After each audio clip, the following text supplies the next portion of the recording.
mungkin kadang tuh perbedaan cara ngelihat cewek sama cowok akan time itu beda gitu. Kadang Bima ngerasa, loh aku seharian sama kamu, aku seharian di sini untuk kamu, aku seharian pokoknya istilah di rumah dan ada aku sama dia bareng gitu. Cuma itu time-nya dia, menurut dia ngasih time. Tapi untuk aku,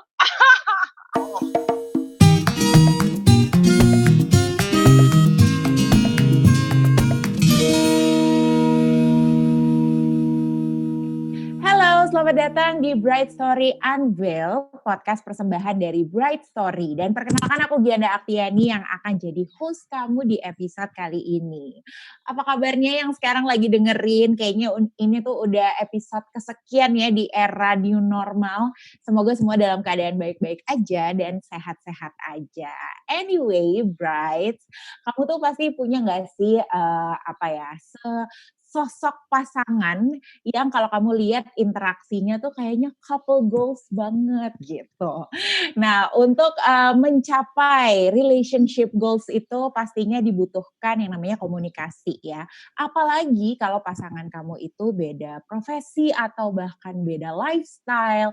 Nah, itu yang akan kita bahas hari ini, trik-trik untuk menjaga komunikasi dari segala perbedaan itu untuk mencapai relationship goals. Dan untuk ngebahas soal itu kita udah kehadiran 3 narasumber. Yang pertama ada sepasang pengantin baru nggak ya? Enggak ya, karena bulan depan udah 1 tahun.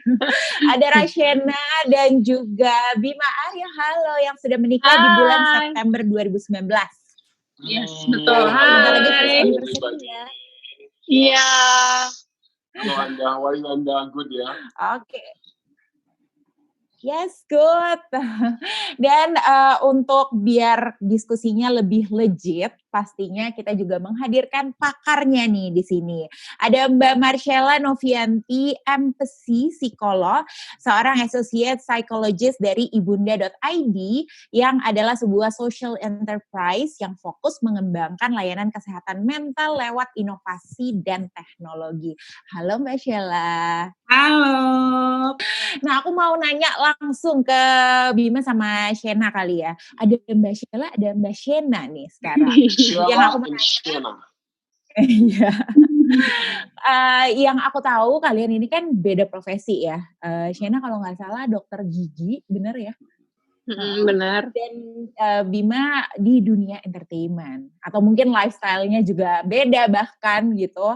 Tapi pernah nggak sih itu sebelum kalian menikah jadi isu atau malah ternyata perbedaan itu yang bikin kalian malah makin lengket atau gimana? Gimana Shen? Sebelum menikah itu sebenarnya enggak sih ya. Kita soalnya waktu itu pas aku masih kerja juga, waktu kerja aku tuh jadi kita ada shift-shiftan kan. Jadi kalau nggak dari pagi aku siang udah selesai, atau aku siang mulai, sore udah selesai. Jadi pasti ada waktu untuk ketemu sama Bima gitu. Karena kita emang tipe couple yang seminggu itu harus sering bertemu. Cuman mungkin kalau dari sisi sifat, aku termasuk orang yang lebih outgoing. Nah, Shena tuh lebih pemalu gitu. Dan aku udah ngeliat itu dari awal banget bahwa Shena ini kayaknya agak pemalu. Makanya kalau setiap kita mau bikin video atau aku ngajak nge-vlog, dia pasti selalu kayak ngomong gitu kan. Iya, awalnya gitu. Awalnya seperti itu, cuman itu akhirnya sebuah proses di mana aku berpikir, oke, ini mungkin sebenarnya bukan suatu hal yang buruk. Aku senang dengan Shena yang malu seperti itu gitu. Itu pertanda dari diri dia yang humble, yang baik. Cuman di situ aku berpikir, oke, gue harus bisa ngebangun keberanian dia. Dan akhirnya dikit-dikit, kamu harus lebih percaya diri, harus lebih yakin. Akhirnya ke bawah, dan sekarang udah gitu juga kan. Kadang-kadang aku mengisi kekosongan vlog. Kayak gitu. Oke. Dan itu caranya masih berlangsung nggak sampai sekarang, trik-trik itu? Apakah ada bedanya dari sebelum menikah dan setelah menikah? Jadi kalau dari aku pribadi ya, aku ngelihatnya sudah ada peningkatan, akan tetapi nggak bohong kalau masih seperti itu di beberapa area ya kan, ngerti nggak sih? Jadi aku masih kadang suka kayak gini. Nanti next levelnya nih, nggak apa-apa, kamu harus berani, kamu harus bisa bawain vlog sendiri apa segala macam. Jadi lebih gimana caranya biar lebih bagus lagi, lebih berani lagi gitu. Dan menurut aku sih, thankfully Shena itu tipe orang yang pada saat diberikan tantangan, dia nggak mundur gitu, dia yang kayak oke deh gue harus bisa, dan akhirnya ya gimana Shen? Iya sama sih, tapi kan kalau sekarang lebih gampang ya jaga waktunya. Kalau dulu kan mungkin harus harus ketemuan jam berapa, kalau sekarang mah bener-bener setiap hari bareng kan semenjak nikah gitu, jadi lebih gampang sih kayak gitu. Lebih Jadi gampang mengisi waktu masing-masing. Oke, justru masalahnya malah berkurang setelah menikah ya? Iya. Ya. Kalau Mbak Sheila sendiri nih ya Mbak, ngelihatnya emang sengaruh apa sih perbedaan profesi, perbedaan lifestyle, sama hubungan relationship? Oke, kalau kita ngomongin perbedaan, kayaknya setiap orang juga punya perbedaan ya Mbak Anda ya. Apalagi ketika kita mau masuk ke jenjang pernikahan, otomatis dari beda profesi, dari beda gaya hidup, dari beda budaya, tentu satu dan lain hal juga pasti berbeda.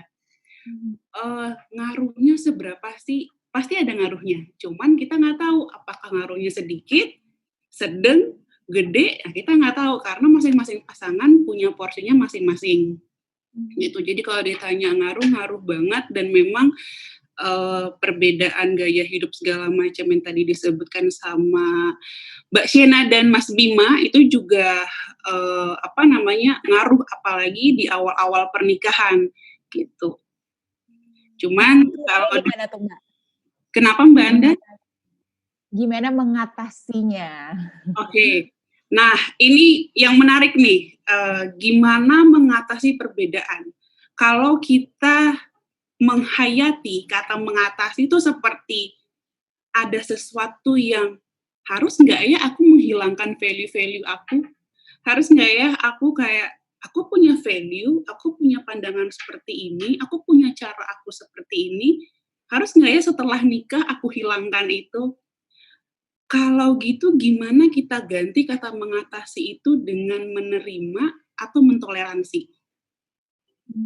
Karena saya nggak tahu, keyakinan setiap orang pasti beda, tapi kalau kita membayangkan dan memahami, rasanya kalau perbedaan itu dihilangkan, kayaknya ada unik yang hilang gitu. Jadi misalnya misalnya nih Mbak Anda atau Mas Bima gitu, Mbak Shena dan Mas Bima ya, misalnya punya perbedaan tadi background tentang profesi atau misalnya gaya hidup.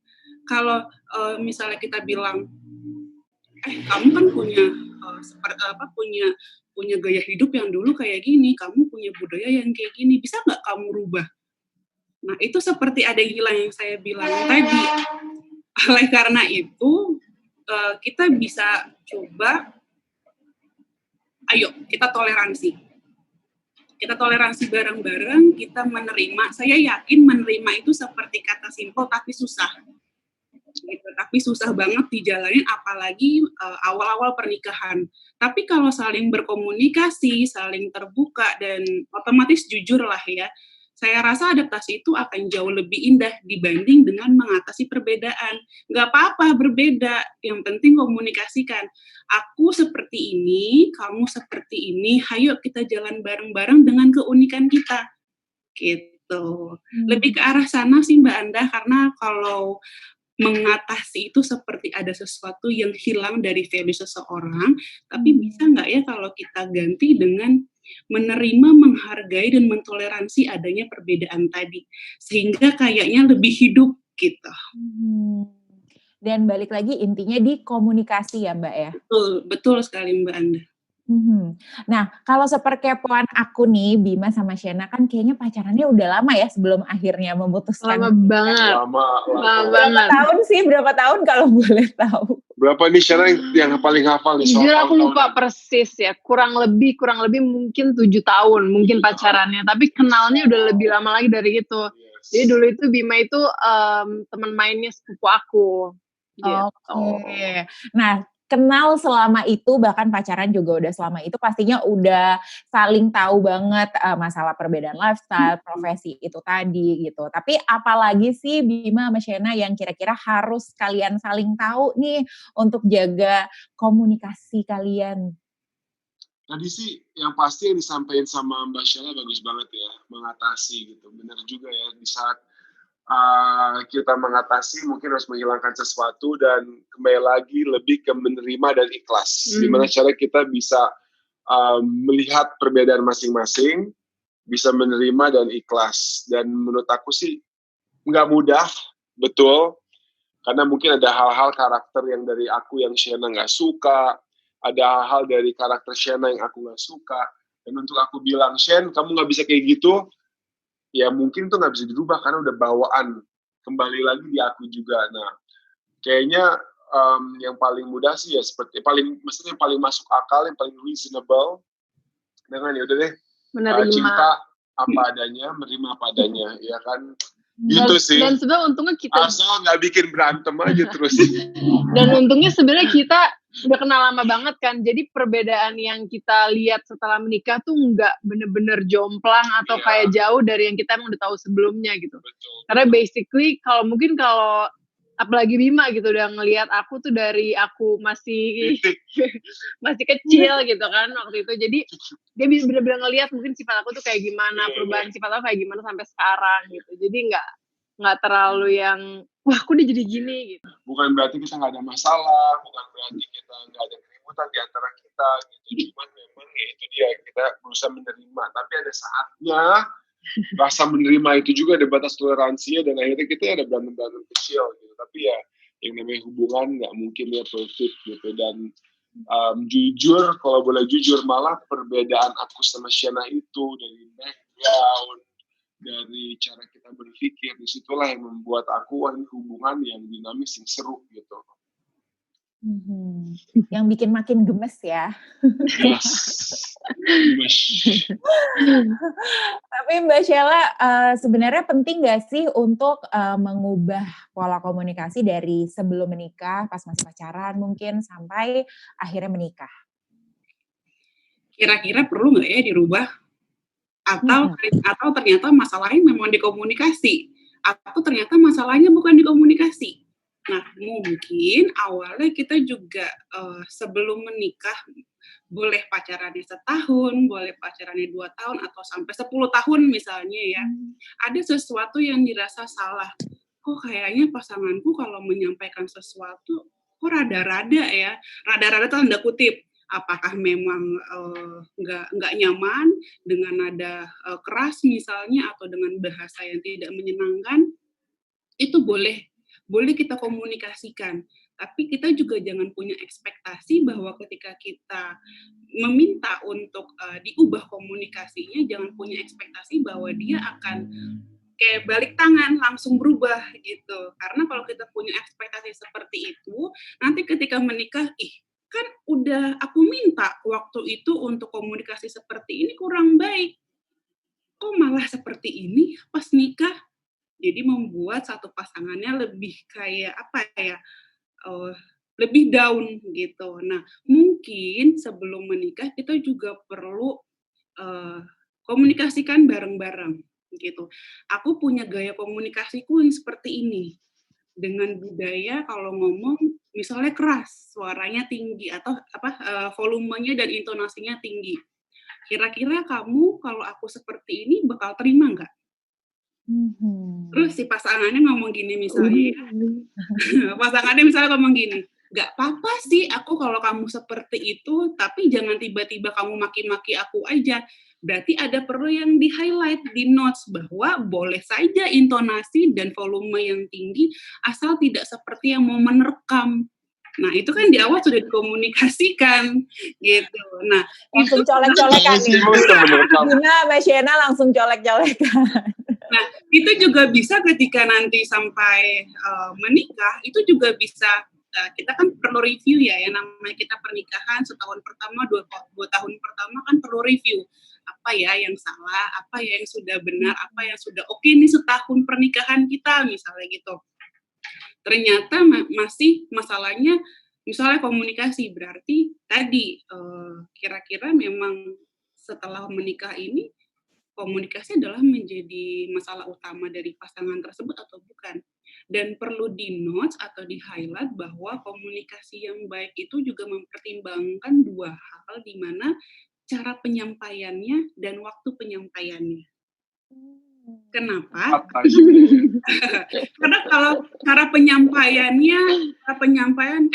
kamu kok gini sih, kamu kok gitu sih. Nah itu sebenarnya mungkin terbiasa, tapi karena balik lagi waktunya nggak tepat dan cara penyampaiannya salah, maka diterima sama si pasangan tersebut atau si individu tersebut justru salah persepsi yang mengakibatkan adanya konflik. Komunikasi itu seperti res-resan tapi sangat res-resan makanan tapi itu sangat bikin nikmat gitu. Wow. Keren ya perumpamaannya, bikin lapar. Itu Mbak Anda. Oke, jadi harus pinter-pinter membaca kondisi juga ya Mbak, kondisi pasangan. Betul. Kayak moodnya lagi apa nih, kayak gimana, tepat nggak waktunya, kayak gitu ya. Pastinya Bima sama Shena udah ini banget lah ya, udah hafal sama dari raut muka udah tahu mood pasangannya gitu ya. Tapi aku mau tahu dong, Bima sama Shena tuh punya relationship goals nggak sih? Atau adakah list-list komitmen yang kita tuh harus jadi couple yang seperti ini gitu, ada nggak? Oke. Shena duluan kali, tadi aku udah ngomong banyak, mungkin kamu mau menyampaikan. Aku sih kalau aku sama Bima itu, sebenarnya mungkin lebih dorongan lebih dari Bima sih yang lebih besar, karena Bima itu emang dari dulu menjunjung tinggi healthy lifestyle gitu, dan kalau salah satunya. Jadi itu salah satu yang menurut aku penting untuk kita bangun bareng, yaitu sama-sama gimana caranya setiap hari itu lebih sehat, pilihan makanannya lebih sehat, pilihan gaya hidupnya lebih sehat gitu. Dan juga pikiran kita sehat dan hati kita sehat. Iya, jadi lebih ke arah positif aja. Kita berdua sering banget ngebahas kalau kita berdua tuh pingin jadi pasangan yang semakin ngarahnya tuh ke yang positif gitu. Entah dari lifestyle, entah dari cara berpikir, entah dari agama gitu. Pokoknya semuanya tuh ngarahnya ke yang positif. Kurang lebih kayak gitu sih. Kalau didetailin kayaknya agak panjang. Punya dampak terhadap orang lain. Apalagi kita kan di sosial media dan kita tahu sekarang banyak banget ibaratnya hal-hal negatif lah di luar sana. Nah, kita pengen nggak mau ikutin mainstream itu cuman demi mendapatkan popularitas atau buat naikin konten, tapi gimana caranya kita bisa membuat sesuatu yang berguna untuk banyak orang gitu. Dan itu pasti dimulai dari diri kita dulu sendiri. Iya. Kayak gitu sih. Aku balik ke Mbak Sheila lagi nih ya. Kan tadi Bima sama Shena udah ngasih tahu list-list komitmennya, healthy lifestyle, menjadi lebih baik dan lain-lain. Tapi seberapa penting sih Mbak setiap pasangan untuk punya list goals atau komitmen mereka bersama? Sebelum menikah, sebaiknya kita juga perlu satu sama lain tahu dulu arti kata pernikahan apa sih. Terus nanti peran aku sebagai istri apa ya? Peran aku sebagai suami apa ya? Gitu. Nah, ketika sudah tahu itu, baru kita setting goals. Nanti setahun pernikahan kita, kita pengennya seperti ini. Jadi bukan aku mau, kamu mau, tapi kita mau. Gitu. Kita mau hubungan yang harmonis. Menurut definisi harmonis kita seperti apa? Misalnya dengan agama yang baik, lifestyle yang baik, kerjaan dan karir yang baik. Nah, itu kan perlu ada step by step-nya. Dan ketika memang sudah dibuat dan dirancang, ayo bareng-bareng. Kita komit, dengan komit kita saling ada support, juga ada rasa percaya satu sama lain, dan lebih saya rasa lebih nikmat aja sih karena ada goals-goals tadi. Karena kebayangnya kalau kita memang tidak punya dan tidak men-setting di awal goals-goals tadi, kayak seorang yang kita mau gimana ya? Kita udah nikah tapi mau ngapain ya gitu. Malah kalau ada sesuatu yang kita kejar, target-target yang kita kejar dan bareng jalannya, itu akan membuat rumah tangga itu menjadi hidup. Lebih seru ya Mbak? Lebih seru, meskipun tidak dipungkiri dalam perjalanannya memang ada konflik. Ya memang kita juga tidak bisa menghindari konflik, tapi dengan adanya konflik pun kita saat pasangan tersebut juga belajar. Yuk konflik ini nih, kita mau ada goals yang pertama, yang kedua ada hambatannya, ada konfliknya. Gimana ya caranya? Jadi alternatif solusinya pun munculnya bukan dari aku, bukan munculnya dari kamu, tapi dari kita, gitu. Oke. Nah, Shena sama Bima kan bisa dibilang ya walaupun udah mau 1 tahun menikah masih bisa dibilang baru lah ya di dunia rumah tangga gitu. Nah, walaupun tadi kayaknya kalau denger dari Bima sama Shena kayaknya nggak terlalu ada perubahan gitu dari pacaran sampai menikah. Tapi yang aku mau nanya ke Mbak Sheila, kalau pada umumnya tuh biasanya apa sih rintangan awal dari pernikahan gitu, terutama di tahun pertama misalnya? Kalau berbicara rintangan terberat atau cobaan terberat ya, kalau aku lebih enaknya cobaan terberat gitu. Okay. Cobaan terberat itu tentu masing-masing pasangan berbeda. Bisa jadi rintangan awal pernikahan, misalnya buat Mbak Shena adalah komunikasi, tapi buat pasangan lain mungkin adalah pola pikir rintangan terberat, atau bahkan adaptasi di keluarga yang berbeda. Jadi kalau ditanya rintangan terberatnya apa, itu beraneka ragam tergantung bagaimana penilaian dan persepsi si pasangan tersebut. Gitu. Bisa jadi komunikasi itu adalah masalah terberat atau cobaan terberat, bisa jadi keluarga yang berbeda itu untuk adaptasi juga itu adalah cobaan terberat. Nah, itu sangat beda gitu Mbak Anda, antara pasangan yang satu dengan pasangan yang lain juga beda.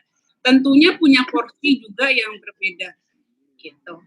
Oke, kalau pengalaman Bima sama Shena sendiri selama 1 tahun pernikahan ini ada nggak sih culture shock atau apa deh rintangannya atau tadi kalau Mbak Sheila mau nyebutnya cobaannya? Oke, sebelum cobaan, aku sih pribadi ya, emang dulu kan aku tuh kalau sayang sama seseorang, aku pengen deket terus gitu kan. Jadi buat aku tuh pernikahan tuh suatu hal yang kayak oke, tiap hari ketemu bareng gitu. Aku jadi senang, itu membuat aku senang banget. Tapi memang ada rintangan-rintangan. Ada sebuah shock gitu. Walaupun kita dasarnya pencinta hewan, tapi kayaknya aku jauh lebih cinta lagi dibanding dia. Gitu. Aku yang pecinta hewan aja agak shock. Karena aku tuh kalau udah ngurusin hewan, aku tuh bisa yang kayak kita bisa lihat dari vlognya ya. Gitu, dan dia agak sedikit pusing dengan penambahan hewan aku gitu. Nambah mulu. Dia kata, aduh ini hewannya kok makin banyak gitu. Dan memang nggak tahu ya, karena dari kecil tuh aku udah dikelilingi oleh hewan yang banyak. Dan mungkin ini adalah salah satu rintangan yang real yang aku bisa ungkapkan gitu, dimana aku sebagai suami berpikir wah bagus dong gitu kan, suami punya hobi yang positif ya kan. Banyak sekarang orang-orang yang keluar kemana nggak jelas, aku di rumah ngurusin hewan aja gitu kan. Itu benar sih, karena awalnya aku kebawa kesel, tapi ternyata pas aku lihat gila kan, banyak maksudnya aku kayak mungkin di pertemanan aku banyak yang misalnya mengeluh ya suaminya suka main game atau apa gitu. Dulu juga Bima pecinta game, tapi semenjak ada binatang-binatang ini dia udah nggak pernah main game sama sekali. Habis itu dia nggak pernah juga kayak jalan-jalan misalnya nongkrong-nongkrong sama temen-temen cowoknya, walaupun menurut aku nggak apa-apa, tapi Bima memilih untuk mau di rumah aja bareng aku dan hewan-hewannya. Di rumah aja udah kayak aku bilang sama Shen, daripada kamu ibaratnya melawan itu udah kayak alaminya aku, udah kamu bareng sama aku aja, pagi-pagi bangun kita ngurus burung, dari burung aku ngurus kadal, dari kadal aku ngurus kucing, dari kucing aku ngurus anjing gitu. Nanti di saat udah selesai atau gimana, kamu kasih tahu apa yang kamu mau gitu. Oh aku mau jalan-jalan, aku mau makan enak, aku bakal ikutin gitu. Jadi dibanding kayak ngapain sih ngurus hewan, nah akhirnya malah nggak ketemu kan gitu. Iya, kurang lebih gitu. Itu sih masalah kita ya. Terus selain itu apa lagi sih? Recently hanya itu sih, karena dari awal itu yang aku bilang, mungkin di kita culture shock nggak terlalu tinggi atau gede karena kita emang udah kenal lama. Cuman kalau untuk hewan ini emang aku sama Bima dari dulu tuh pecinta hewan. Mungkin salah satu kita cocok banget juga karena emang aku dari dulu udah suka hewan, ketemu dia yang suka hewan juga gitu. Bukan yang dulu aku nggak suka terus ke bawah. Jadi aku emang udah suka. Tapi emang jujur semakin kesini pas apalagi bareng makin terlihat itu semua kan. Loh, makin heboh hewan tuh bisa pagi siang, sore, malam gitu Iya. kan. Terus Tapi aku nggak akan diurusin katanya. Tapi nggak sampai cemburu kan, Shena? Kadang. Eh, Dikit kadang lah, sih, jujur kadang. aja lah, nggak apa-apa kok. Gemes, cemburunya sama binatang ya. Emang Bukan sama binatangnya, karena dia kadang-kadang kalau udah lupa, akunya kayak, halo, aku di sini gitu. Oh, oke. Emang totalnya udah berapa sekarang jumlah anak-anaknya? Masalahnya udah banyak banget. Udah Udah banyak. banyak. Anjing ada berapa? 9 nih? Sama Caesar. Apa nama itu? Anjing 9. 7, 8, 9. Kucing itu sekarang ada 2, tapi akan ada 3, 4, ada 5 kucing ini total. Burung hantu 2, kadal 2, lovebird 2, burung murai, tupai, banyak. Kebun binatang curiga lama-lama ya.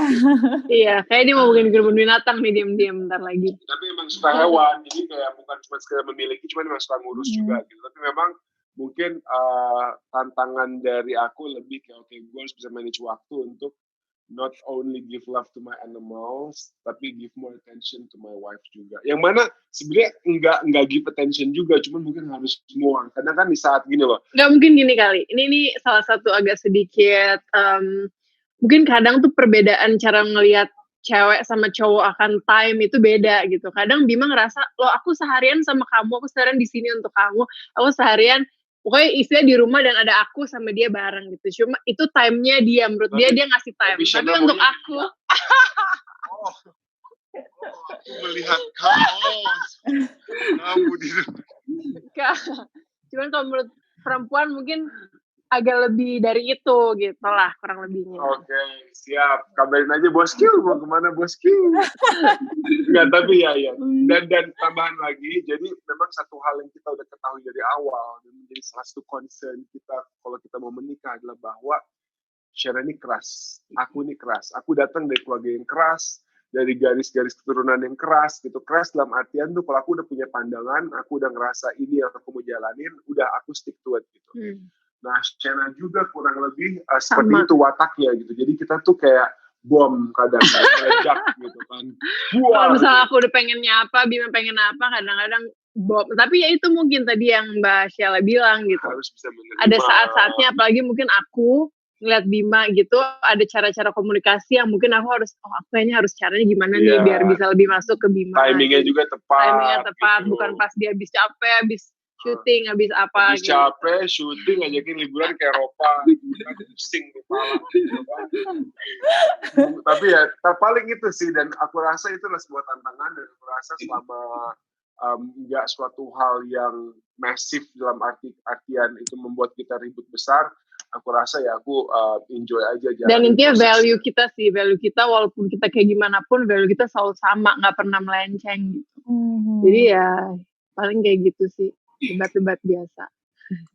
Oke, kalau gitu itu tadi obrolan seru kita bersama pasangan Gumush ini, Bima dan Shena dan juga Mbak Sheila.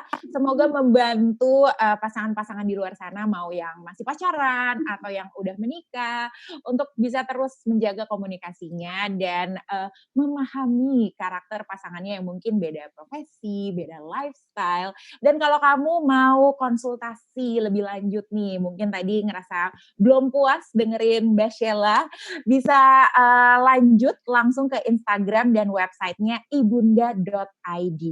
Selain itu, Bright Story Blog juga punya banyak banget artikel-artikel tentang relationship tips, dari soal premarital counseling sampai keuangan rumah tangga. Bisa langsung aja baca-baca di Bright Story Blog. Akhir kata, terima kasih banyak untuk semua narasumber aku hari ini. Terima kasih Bima dan Shena. Thank you. Mbak Sheila. Thank you, Mbak. Dan terima kasih juga untuk yang udah dengerin. Jangan lupa untuk stay tune terus di Bright Story Unveiled the Podcast yang bisa kamu dengerin di Spotify-nya Bright Story dan juga di Instagram TV-nya @thebrightstory. Thank you. Bye. Thank you so much. Thank you. Bye-bye.